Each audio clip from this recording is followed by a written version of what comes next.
I'm Richard Gans. I'm an AgTech Fellow from Sarasota, Florida, and I'm here today with Diana Zadel, who is an AgTech Fellow from Miami, Florida. And our topic today is divorce and estate planning. So I get this question sometimes. I've named my spouse in my will as my beneficiary and my executor. If I die before the divorce is final, does my spouse get all my property?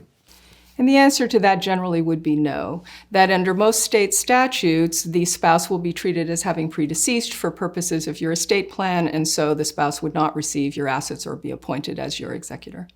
So what about things like life insurance and IRAs? Does the same rule apply there?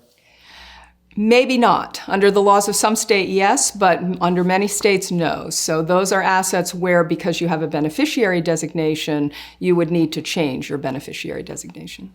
And what about assets that a couple might own jointly? Is there sort of an automatic presumption that one of the spouse dies with those assets, or does something different happen?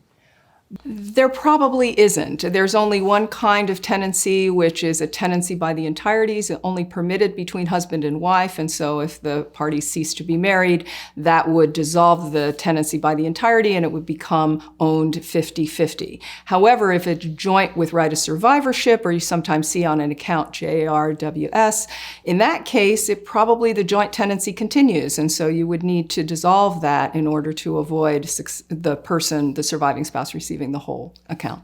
When people get divorced, oftentimes there's a lawyer involved. And can the divorce agreement change some of the stuff that you've just told me? So for example, can a divorce agreement require that the spouse continue to keep the ex-spouse in the will? A divorce agreement could certainly do that. That would be known as a marital settlement agreement, and the spouses can contract. You have to be careful, though, because now, if you're no longer married, these bequests become claims. Instead of being a marital bequest that could get a tax deduction, it now becomes a claim. And so you may have someone coming into the estate to assert a claim against the estate, and that may or may not be a comfortable position.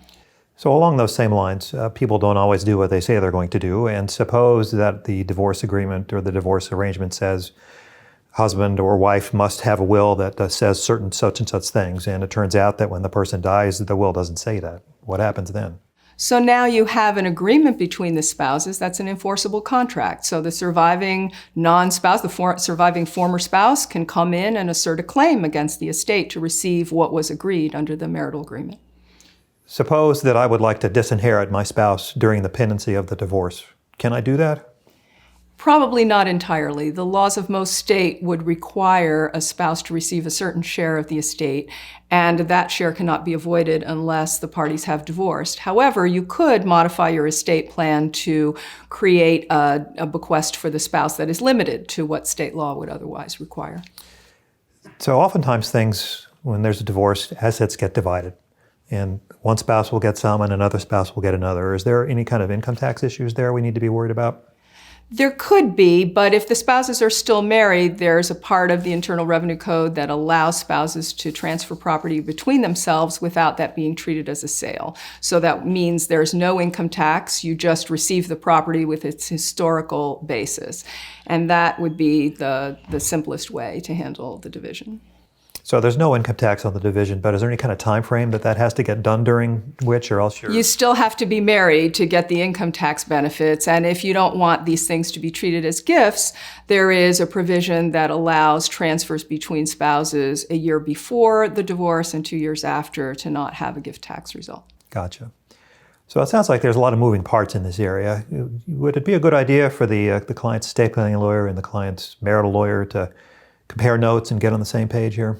Yes, that's always a good idea because those are two separate areas of the law, but as you've heard from this talk, it integrates, it's connected very closely together. So having the lawyers on the estate planning side and the matrimonial side coordinate is very important. Okay, great advice. Thank you very much, Diana. Thank you, Rick.